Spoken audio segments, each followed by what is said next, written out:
பின்னது உலகம், அதனால் உழந்தும் உழவே தலை.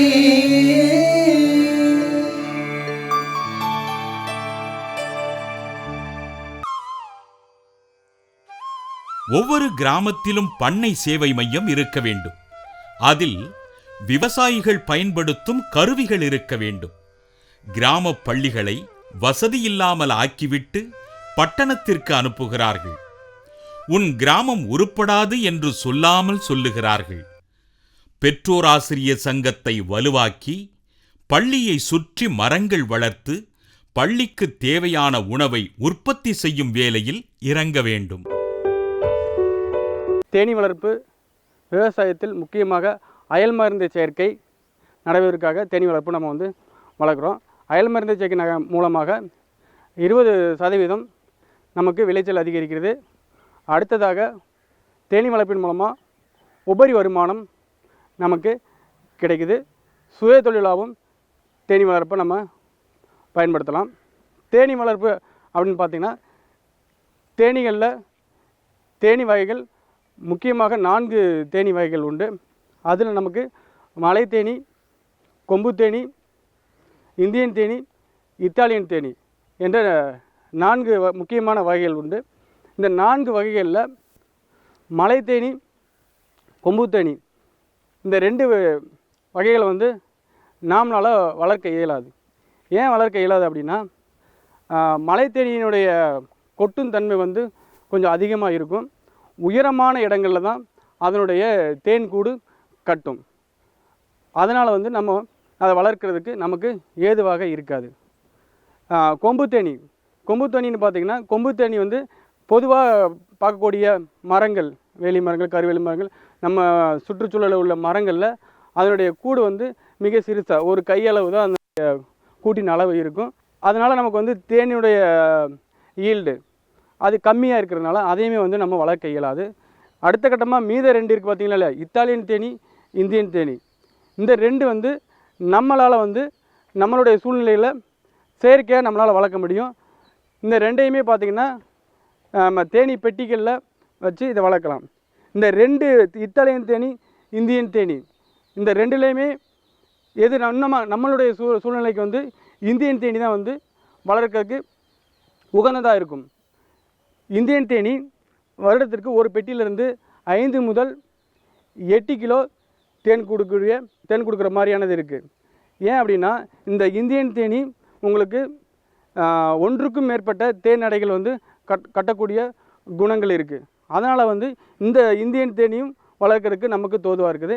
இத்தாலியன் தேனியுமே பார்த்திங்கன்னா நம்ம வளர்க்கலாம். இத்தாலியன் தேனி வளர்க்கும் போது என்ன நமக்கு ஒரு இடர்பாடு அப்படின்னா, இத்தாலியன் தேனி பெட்டி வளர்க்கக்கூடிய சூழ்நிலையில் அதிகமான மரங்கள், அந்த தேன் பூக்கள் அதிகமான இருக்கக்கூடிய சூழ்நிலை மட்டும்தான் இந்த இத்தாலியன் தேனி நம்மளால் வளர்க்க முடியும். ஏன்னா ஹெவி ஃபீடர் அப்படின்னு சொல்லுவாங்க. ஹெவி ஃபீடர்னால் அதிகமான நம்ம சுற்றுப்புற அதிகமான பூக்கள், மகரந்தங்கள் இருக்கும் பட்சத்தில் இத்தாலியன் தேனி நமக்கு நல்லது. இத்தாலியன் தேனி அதனுடைய தேன் வரத்து அப்படின்னு பார்த்தா ஒரு பெட்டியிலிருந்து வருடத்திற்கு 35 முதல் 40 கிலோ தேன் எடுக்கக்கூடிய தன்மை கொண்டது. ஆனால் அதனுடைய சுற்றுச்சூழலில் அதிகமான பூக்கள், மகரந்தம் கொடுக்கக்கூடிய மரங்கள், செடி கொடிகள் இருக்கும் பட்சத்தில் நம்ம இத்தாலியன் தேனி வளர்க்கலாம். அதனால் நம்மளுடைய கண்டிஷனுக்கு இந்தியன் தேனி தான் பொதுவாக தேனி வளர்ப்பவர்கள் இந்தியன் தேனி தான் வளர்க்குறாங்க. இதுதான் தேனியில் இருக்கக்கூடிய வகைகள், 4 வகைகள்.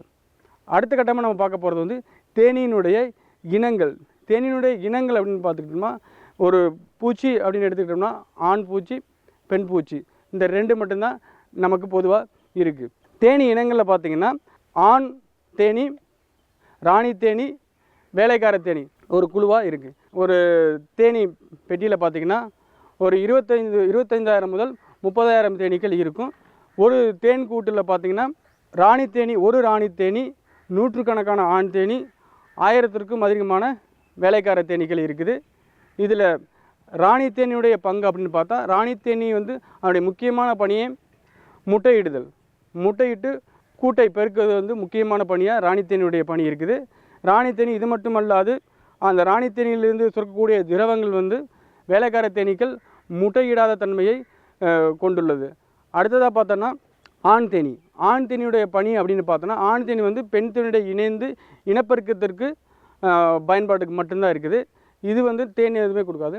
ரெண்டாவது வேலைக்கார தேனி. வேலைக்கார தேனி தான் மிக மிக முக்கியமான ஒன்று. நம்ம தேன் கூட்டில் உள்ள அனைத்து பணிகளையுமே வந்து வேலைக்கார தேனீக்களை தான் பண்ணுது. வேலைக்கார பணிகளுடைய பணிகள் அப்படின்னு பார்த்தோன்னு வச்சுக்கோங்க, நம்ம கூட்டை வந்து பராமரிக்கிறது, கூட்டை பராமரித்து க்ளீன் பண்ணுறது,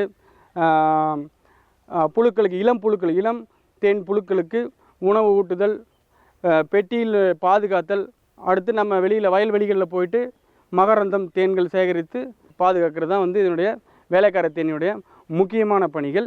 இதனுடைய வாழ்க்கை முறை அப்படின்னு பார்த்தோம்னா, ராணி தேனி அதிகபட்சம் 3 ஆண்டுகள் வரை உயிர் வாழக்கூடியது. அந்த 3 ஆண்டுகள் ஒரு தேனி வளர்ப்பராக இருந்தால்னா 3 ஆண்டுகள் வரை ராணி தேனி வந்து நம்ம வந்து பாதுகாக்கணும் அப்படிங்கிறது இல்லை. அதனுடைய 1.5 ஆண்டுகள் ராணி தேனி வயது இருக்கிற வரைக்கும் அது வந்து நல்லா சுறுசுறுப்பாக இனப்பெருக்கம் செஞ்சு நம்மளோட தேன் வரத்து அதிகமாக இருக்கும். 1.5 வருஷத்துக்கு மேலே அதுக்கு வயது ஆகிடுச்சுன்னு வச்சுக்கலாம், அதனுடைய வேலை திறன் வந்து குறைஞ்சிரும். தேனி வளர்ப்பதாக இருந்தால் அந்த 1.5 வருஷத்துக்கு மேலே உள்ள ராணி தேனியை நம்ம வந்து அதை எடுத்துகிட்டு புது ராணி வளர்வதற்குண்டான சூழ்நிலையை நம்ம கொடுத்துட்றோம். ஆண் தேனியுடைய வயது அப்படின்னு பார்த்தோம் அப்படின்னா, ஆண் தேனியுடைய வயது வந்து 2 மாதங்கள். இந்த 2 மாதங்களில் ஆண் தேனி பெண் தேனியுடைய இணைந்து அதனுடைய வாழ்க்கையை வந்து முடிச்சுக்கிடும்.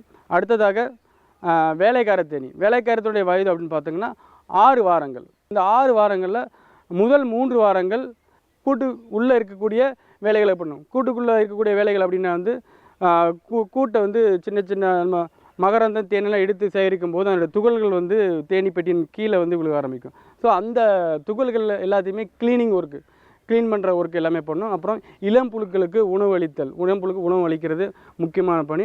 முதல் 3 வாரம் வயதுடைய வேலைக்கார தேனீக்களை பண்ணுறோம். அடுத்ததாக 3 வாரத்திற்கு மேற்பட்ட வயதுடைய வேலைக்கார தேனீக்கள் வெளியில் பெட்டிக்கு வெளியில் போயிட்டு மகரந்தம் தேன்களை எடுத்து சேகரிக்கிறது தான் அதனுடைய முக்கியமான பணி. இதனுடைய வாழ்க்கை சுழற்சி அப்படின்னு பார்க்கும்போது, ஒரு பூச்சி அப்படின்னாலே நமக்கு வந்து 4 பருவங்கள் உண்டு. 4 பருவங்கள் அப்படின்னா முட்டை பருவம், புழு பருவம், கூட்டுப்பருவம், பூச்சி பருவம். இந்த 4 பருவங்கள் இருக்குது. தேனீக்கு இந்த 4 பருவங்கள் எத்தனை நாட்கள் அப்படின்னா, தேனீக்கு முட்டை பருவம் அப்படிங்கிறது ஆண் தேனி, வேலைக்கார தேனி, ராணி தேனி இந்த 3க்குமே பார்த்திங்கன்னா 3 நாட்கள்.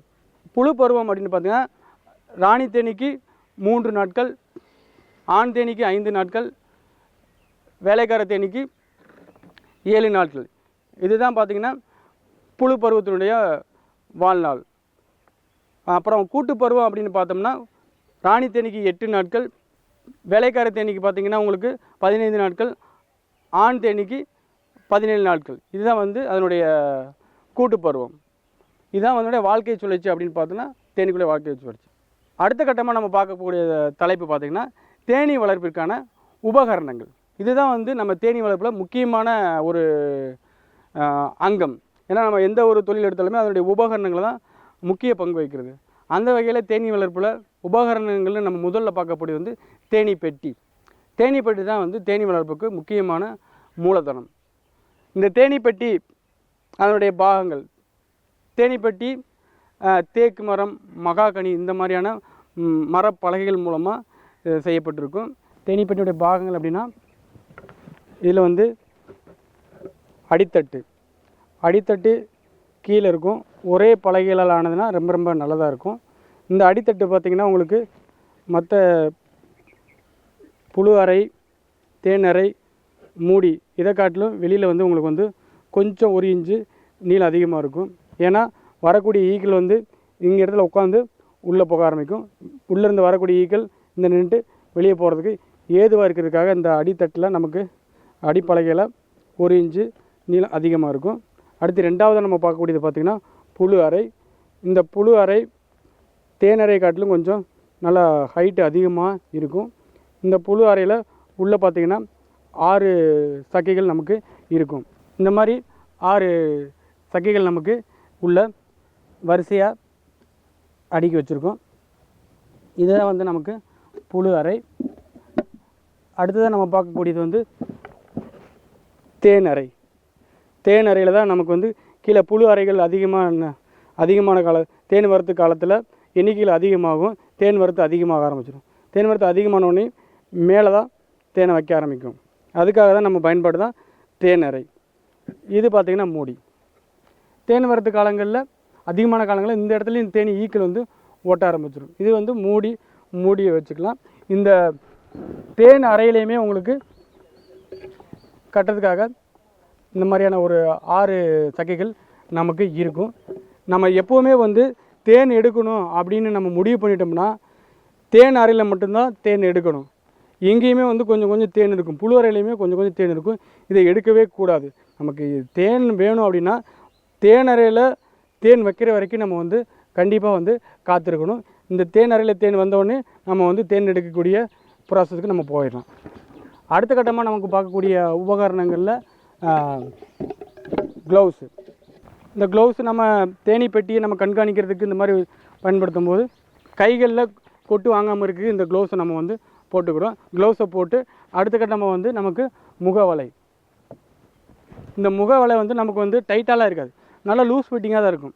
இது வந்து நம்ம நைலான் கிளாத்தில் ஆனது. இது மாதிரி அணிஞ்சிட்டு நம்ம வந்து தைரியமாக வந்து இந்த மாதிரியான தேனி பெட்டிகளை பயம் இல்லாமல் நம்ம வந்து தொடும்போது நமக்குள்ளான தைரியம் வந்து கூடும். ஏன்னா கொட்டக்கூடிய கொட்டை அது கொட்டுனாலுமே உங்களுக்கு இங்கே நமக்கு வந்து வழி தெரியாது. அதுக்காக தான் இந்த முகவலையும் கைவிரையும் வந்து ஆரம்ப காலகட்டத்தில் தேனி வளர்ப்பவர்களுக்கு ஒரு மிக மிக முக்கியமான ஒரு உபகரணமாக நமக்கு வந்து பாதுகாப்பு உபகரணமாக நமக்கு பயன்படுது. இதை தவிர்த்து இந்த முகவலையிலேயே பார்த்திங்கன்னா இந்த மாதிரி கழுத்து பகுதிக்கு மட்டும் வரைக்கும் வந்து உள்ளது இருக்குது. இதை தவிர்த்து இல்லை சார் எனக்கு இன்னும் கொஞ்சம் சேஃப்டியாக வேணும் அப்படின்ட்டு சிலர் நினச்சாங்கன்னா நம்மளுடைய பாடி முழுவதுமே இந்த மாதிரி ஃபுல் ஷூட்னு சொல்லுவாங்க. தேனிவர்களுக்கு ஃபுல் ஷூட் நம்ம பனியன் போடுறோமா இல்லையா, அது மாதிரி போட்டால் முடிஞ்சு போச்சு. நம்ம வழக்கம் போல் க்ளவுஸை மாட்டிக்கலாம். ஸோ இதுவுமே வந்து லூஸ் ஃபிட்டிங்காக தான் இருக்கும். லூஸ் ஃபிட்டிங்காக இருக்கும்போது சப்போஸ் நமக்கு கொட்டு விழுந்தாலுமே வந்து நமக்கு உள்ளே இறங்காது. இந்த மாதிரி போடும்போது நம்ம இது எப்போவுமே கேண்டில் பண்ணிக்கலாம். இன்னும் மிக பாதுகாப்புன்னு நமக்கு தைரியங்கள் கூடும். அது நம்மளுடைய தேவையின் அடிப்படையில் நம்ம இந்த மாதிரியான ஃபுல் ஷூட் வாங்கிக்கலாம், இல்லை முக வலை மட்டுமே நம்ம வாங்கிக்கலாம். அடுத்ததாக பார்த்திங்கன்னா நம்ம கத்தி. ரெண்டு பக்கமே வந்து நமக்கு ஷார்ப்பாக, ஏன்னா நம்ம வந்து தேனிப்பெட்டியில் உள்ள ஒட்டுக்கூடிய இடங்களை நம்ம உள்ளே விட்டு கட் பண்ணும்போது இந்த மாதிரி ரெண்டு பக்கமே அசைக்கும் போது ரெண்டு பக்கமே ஒட்டி கொண்டு இருக்கக்கூடிய தேன் அடைகளை வந்து நமக்கு வந்து அளவாக கட் பண்ணுறதுக்கு ரெண்டு பக்கமே வந்து நமக்கு வந்து கூர்மையாக கொடுத்துருக்குறாங்க. நம்ம இப்போ பார்க்குறது புகை போடும் கருவி. இந்த புகை போடும் கருவி எப்போ பயன்படுது அப்படின்னா, நம்ம தேன் எடுக்கும்போது தேனீகள் வந்து நம்மளை கொட்டாமல் இருக்கிறதுக்கு இந்த புகை போடும் கருவி மூலமாக புகை போடுறோம். புகை போடுறதுனால தேனீகள் வந்து நம்மளை வந்து கொட்டாது. ஏன்னா அந்த புகையிலேருந்து எப்படி நமக்கு வெளியேறலாம் அப்படிங்கிறது தான் அந்த தேனியுடைய நோக்கமாக இருக்கும்.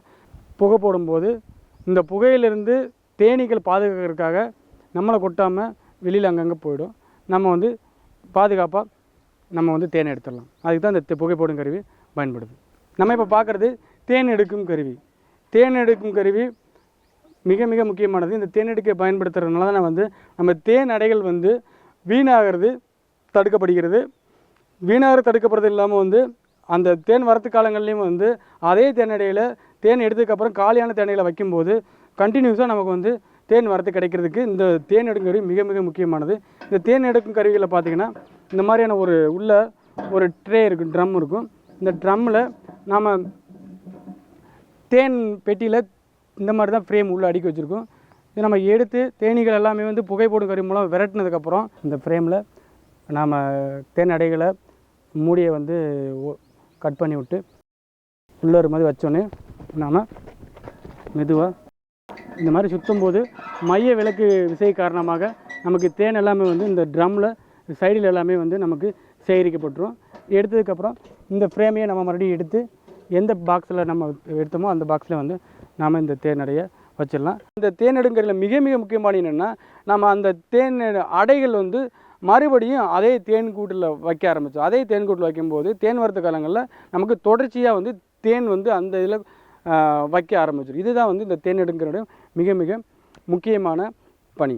தேனீ வளர்ப்புக்கு உகந்ததாக இருக்கும் அப்படின்னு நம்ம பார்த்தோம் அப்படின்னா, மிக மிக முக்கியமான மரங்கள் செடிகள் அப்படின்னு பார்க்கும்போது முருங்கை, கொய்யா, மா, சப்போட்டா, வாழை, தென்னை, இந்த மரங்கள் எல்லாம் நம்ம வந்து தேனீப்பெட்டி வைக்கக்கூடிய ஏரியாவிலேருந்து குறைந்தது 1 முதல் 2 கிலோமீட்டர் பரப்பளவில் இந்த மரங்கள், செடிகள், கொடிகள் இருக்கும் பட்சத்தில் வந்து நம்மளுடைய தேனீ வளர்ப்பு பெட்டி வந்து வெற்றிகரமாக வந்து நமக்கு தேனீ வளர்ப்பு இருக்கும். செடி கொடிகள் அப்படின்னு பார்க்கும்போது நமக்கு உளுந்து, பாசி, பருத்தி, சூரியகாந்தி, இந்த மாதிரியான பயிர்கள் நமக்கு செடி வகைகளில் தேனை கொடுக்கக்கூடியது. இது தவிர்த்து நம்ம வேலி மரம், கருவேல் மரம், கொடிக்காய், இந்த மாதிரியான மரங்கள்லேருந்து நமக்கு வந்து தேன் வரத்து மற்றும் மகரந்த வரத்து வந்து கொடுக்கக்கூடிய மரங்கள் மற்றும் செடிகளாக இருக்கும். இதை நம்ம முக்கியமாக வந்து நம்ம தமிழ்நாட்டில் பார்த்திங்கன்னா மார்த்தாண்டம், நாகர்கோவில் மார்த்தாண்டம் ஏரியாவில் அதிக அளவில் தேனீ வளர்ப்பு நடைபெறுகிறது. அந்த மார்த்தாண்ட ஏரியாவில் வந்து எந்த மரங்கள் மூலமாக தேன் எடுக்க அப்படின்னா ரப்பர் மரங்கள்லேருந்து தான் அதிகமான தேனீக்கள் எடுக்கிறது. பொதுவாக வந்து நம்ம ஒரு மரம், செடி கொடிகள் தேன் எங்கேருந்து தேனீக்கள் எடுக்க அப்படின்னா அந்த பூக்களில் இருந்து தான் வந்து தேன் எடுக்கும். ஆனால் இந்த ரப்பர் மரத்தில் பார்த்திங்கன்னா ஒரு வித்தியாசமான ஒரு சிறப்பான ஒரு செய்தி என்ன அப்படின்னா, இந்த ரப்பர் மரத்தில் வந்து பூக்கள்லேருந்து தேன் எடுக்காது, அதனுடைய இலைகள்லேருந்து தான் எடுக்கும். இலை நரம்புகள் சந்திக்கும் இடத்துல தேன் துளி இருக்கும். இந்த தேன் துளிகளை எடுத்து நமக்கு வந்து தேன் உருவாக்கப்படுகிறது. நம்ம தமிழ்நாட்டில் அதிகமாக தேன் வரத்து கிடைக்கக்கூடிய பகுதி அப்படின்னு பார்த்தோம்னா மார்த்தாண்டம் ஏரியா தான் மிக முக்கியமான ஏரியாவாக இருக்குது. எப்போவுமே வந்து அந்த தேனீக்கள் வந்து தேனை வந்து அதனுடைய வாயிலிருந்து சேகரித்து கூட்டில் வந்து அறைகளில் சேமிக்கிறது. மகரந்தம் வந்து பார்த்திங்கன்னா மகரந்தங்க வந்து கால்களில் சேகரிக்கும். அதனால் வந்து நம்ம தேனீப்பெட்டியை நம்ம நின்று தேனீப்பெட்டியை வாசலில் நின்று பார்க்கும்போது அதனுடைய கால்களில் பார்த்திங்கன்னா மஞ்சள் கலராக எடுத்து உள்ளே கொண்டு வந்துட்டு இருக்கும். ஸோ கால்களில் மகரந்தத்தையும் வாய் வழியே தேனையும் சேகரித்து தேனீப்பெட்டிகளில் வந்து தேனீக்களை அடைச்சி வைக்குது. இதுதான் பார்த்திங்கன்னா தேன் வரத்து தரக்கூடிய மரங்கள் மற்றும் செடிகள். இதில் முக்கியமாக சிறப்பான தேனீக்களுடைய குணங்கள் என்ன அப்படின்னா, இப்போது முருங்கை மரத்தில் தேன் அதிகமாக வரத்து இருக்குது அப்படின்ட்டு முருங்கை மரத்தை வந்து தேர்வு செஞ்சிருச்சு அப்படின்னா முருங்கை மரத்தில் தான் தேன் எடுத்துக்கிட்டே இருக்கும். முருங்கை மரத்தில் தேன் வரத்து மிக கம்மியாயிருச்சுங்கிற பட்சத்தில் தான் வந்து அடுத்த கட்டத்துக்கு நமக்கு அந்த தேன் எடுக்க ஆரம்பிக்கும். மகரந்தங்கிறது வந்து எல்லா பூக்களையும் எடுக்கும். தேன் வரத்து வந்து தேன் எடுக்கும்போது வந்து ஒரு பர்டிகுலரான இதில் எடுக்கும். இந்த மாதிரி வந்து நம்ம சிறப்பு பெயர்களுடன் தேன் வந்து விற்கலாம். முருங்கை தேன், வேம்பு தேன், புளிய மரத்தேன், அந்த மாதிரியான பயிர்களில் வந்து நம்ம வந்து சிறப்பு வாய்ந்த தேனீக்களை விடுறேன். இதை தவிர வந்து பழமரத்தேன் கூட நம்ம பாட்டில் பார்த்துருப்பாங்க. பாட்டில் பார்த்திங்கன்னா வந்து மல்டி ஃப்ளவர் ஹனி அப்படின்னு சொல்லுவாங்க. பழமரத்தேன் அப்படின்னு என்ன அப்படின்னா, நம்ம சுற்றுக்கூடிய மரங்கள் வந்து நமக்கு கொய்யா இருக்குது, மாதுளை இருக்குது, முருங்கை, வேம்பு, இந்த மாதிரியான மரங்கள் குறைந்த அளவில் இருக்குது. அப்படிங்கும்போது தேனீக்கள் வந்து அந்த எல்லா மரங்களையும் எடுத்து நம்மளுடைய கூட்டில் சேகரிக்கிறதுனால வந்து அதை வந்து பழமரத்தேன் அப்படிங்கிற பேரில் நமக்கு வந்து மார்க்கெட்டில் வந்து விற்பனையாகிறது. இதுதான் வந்து தேனுடைய முக்கியமான குணங்கள். கோடை காலங்களில் தேனீப்பெட்டிகளை பராமரிக்கும் முறையை நம்ம பார்க்க போகிறோம். கோடை காலங்களில் வெயிலின் தாக்கம் அதிகமாக இருக்கும். வெயிலின் தாக்கம் அதிகமாக இருக்கும் பட்சத்தில் வந்து நம்ம வந்து தேனீப்பெட்டி மேலே வந்து நமக்கு வந்து ஒரு ஈரமான சாக்கை வந்து மேலே வந்து மடித்து வச்சுக்கலாம். இல்லை வந்து தென்னை ஓலைகளான ஒரு சின்ன ஒரு ரூஃப் மாதிரி மேலே வச்சு, இல்லை தென்னை மட்டைகளை வந்து நம்ம வைக்கும்போது நம்ம அதிகமான வெப்பத்தினால் தேனீக்கள் வந்து கூட்டை விட்டு ஓடாத இருக்கும். அதே மாதிரி கோடை காலங்கள் ரொம்ப கோடை காலங்கள் வெயில் அதிகமாகும் போது நமக்கு பூக்கள் அந்த கூடிய மரங்கள் வந்து வறண்ட காலங்களில் வரத்து கம்மியாக இருக்கும். அந்த மாதிரியான ஒரு சில காலங்களில் நாம் வந்து ஜீனிப்பாகு கொடுத்து நம்ம அதை வந்து தேனீக்கள் ஓடாமல் இருக்கிறதுக்கு ஒரு டெம்பரவரியாக நம்ம வந்து ஜீனிப்பாகு கொடுக்கலாம். தேன் வரத்து ரொம்ப ரொம்ப கம்மியாக இருக்கக்கூடிய காலங்களில் இந்த டப்பாவில் நம்ம தேன் ஊற்றி இந்த மாதிரியான ஒரு 2-3 குச்சிகள் நம்ம போட்டுரும். இந்த குச்சிகள் ஏன் போடுறோன்னா, நம்ம தேன் இந்த சிறப்பில் வந்து உள்ளே விழுந்துடாமல் இருக்கிறதுக்கு, விழுந்தாலும் மேலே ஏறி வர்றதுக்காக இந்த மாதிரி 2-3 குச்சிகளை வச்சு நம்ம தேனீக்களுக்கு பாதுகாப்பு கொடுத்துட்றோம். ஜீனிப்பாகு எந்த அளவில் நம்ம கொடுக்குறது அப்படின்னா 1:1 ரேஷியோ. அதாவது 1:1 ரேஷியோ அப்படின்னா ஒரு வாரத்திற்கு 250 கிராம் சீனி, 250 ml தண்ணி, இந்த ரெண்டுமே சரி பாதியில் நம்ம கலந்து சீனி கரைஞ்ச உடனே ஒரு சின்ன ஒரு பவுல், ஒரு சிரட்டைன்னு சொல்கிறோமா இல்லையா, அந்த சின்ன டப்பாவில் தேன் வரத்து காலங்கள் கம்மியாக இருக்கிற காலங்களில் நமக்கு தேன் வரத்து அறையில் தேன் இருக்காது. அப்போ அந்த ஃப்ரேமை 2-3 ஃப்ரேமை எடுத்துகிட்டு அந்த தேன் வரத்து அறையில் வந்து நாம் அந்த பவுலை வச்சு மூடி வச்சுட்டோம் அப்படின்னா தேன் மகரந்தம் இல்லாத காலங்களில் வறட்சியான காலங்களில் நம்ம வைக்கக்கூடிய இந்த சுகர் சிரப்பை எடுத்துக்கிட்டு அந்த தேனி பெட்டி ஓடாமல் அதே இடத்துல இருக்கிறதுக்கு நம்ம 1 முதல் 2 மாதங்கள் அதை பாதுகாக்கலாம். ஒரு வாரத்துக்கு 250 மில்லி தண்ணி 250 கிராம் ஜீனி இந்த ரேஷியோவில் நம்ம கலந்து சேமிப்பாக கொடுத்துடலாம். மழை காலங்கள்லேயுமே பார்த்திங்கன்னா மழை அதிகமாக பெய்யும் போது நமக்கு தேனீக்களை வந்து வெளியே போயிட்டு தேன்கள் வந்து எடுக்க முடியாத சூழ்நிலையாகும். ஏன்னா வெளியே போயிடுச்சு அப்படின்னா மழை துளிகள் மூலமாக வந்து தேனீக்களை வந்து போன தேனீக்கள் திரும்பி வர முடியாத சூழ்நிலையாகும். இந்த குளிர்ச்சியின் காரணமாக தேனீக்கள் வந்து அதனுடைய நடமாட்டம் மிக மிக கம்மியாயிரும். கூட்டிலே இருந்து அந்த மழை காலங்கள் முடிகிற வரைக்கும் கூட்டிலே தான் இருக்கும். அந்த மாதிரியான காலங்களில் நாம் வந்து இதே சீனிப்பாகு இதை கொடுத்து நாம் வந்து மழை காலங்கள்லேயும் வந்து தேனி பெட்டிகளை பாதுகாக்கலாம். தேனி பெட்டிகள் எந்த மாதிரியான சுற்றுச்சூழலில் நம்ம வைக்கணும் அப்படின்னு பார்த்தோம் அப்படின்னா, வைக்கக்கூடாத இடங்கள் அப்படின்னு பார்த்தோன்னா, ரொம்ப அதிகமான வெயில் அடிக்கக்கூடிய இடங்கள் வந்து தேனி பெட்டியை வைக்கக்கூடாது. அடுத்து முக்கியமாக வந்து ஈரப்பதம் எப்போவுமே பார்த்திங்கன்னா அந்த இடத்துல வந்து ஈரம் அதிகமாக இருக்கும், நிழல் இருக்கும், அதே சமயத்தில் ஈரமும் அதிகமாக இருக்கும். ஈரங்கள் எப்போவுமே இருக்கக்கூடிய இடங்களில் நம்ம வைக்கக்கூடாது. அடுத்து ரோட்டு ஓரமாக எப்போவுமே அதில் போக்குவரத்து இருக்கும், போக்குவரத்து அதிகமாக இருக்குது, அந்த பக்கமும் ஓரமாகவும் வந்து நம்ம வந்து பெட்டியை வைக்கக்கூடாது. தொழிற்சாலை மூலமாக அந்த புகைகள் இந்த மாதிரியான மாசு வரக்கூடிய சவுண்டு அதிகமாக வரக்கூடிய ஏரியாக்கள்லேயே வந்து நம்ம தேனி பட்டிக்குள்ளே வைக்கக்கூடாது. இதான் வந்து தேனி பட்டி வைக்கக்கூடாத இடங்கள். வைக்கக்கூடிய இடங்கள் அப்படின்னா நம்ம வந்து நல்ல நிழல் பாங்கான இடங்களில் தேனி பெட்டி வைக்கணும். அந்த வைக்கக்கூடிய இடங்களில் சுற்றிலும் வந்து ஏதாவது ஒரு இடத்துல வந்து ஒரு டேப் வாட்டர் வந்து கொஞ்சம் அங்கங்கே லீக் ஆகிற மாதிரி ஒரு சின்ன தண்ணி வசதிகள் இருக்கிற மாதிரி இடங்களில் வந்து நம்ம நிழல் பாங்கான இடத்துல வச்சிடலாம். தேனி பெட்டியை வைக்கும்போது எப்பவுமே பார்த்திங்கன்னா அதனுடைய நுழைவாயில் வந்து கிழக்கு பகுதியாக பார்த்து இருக்கிற மாதிரி வைக்கலாம்.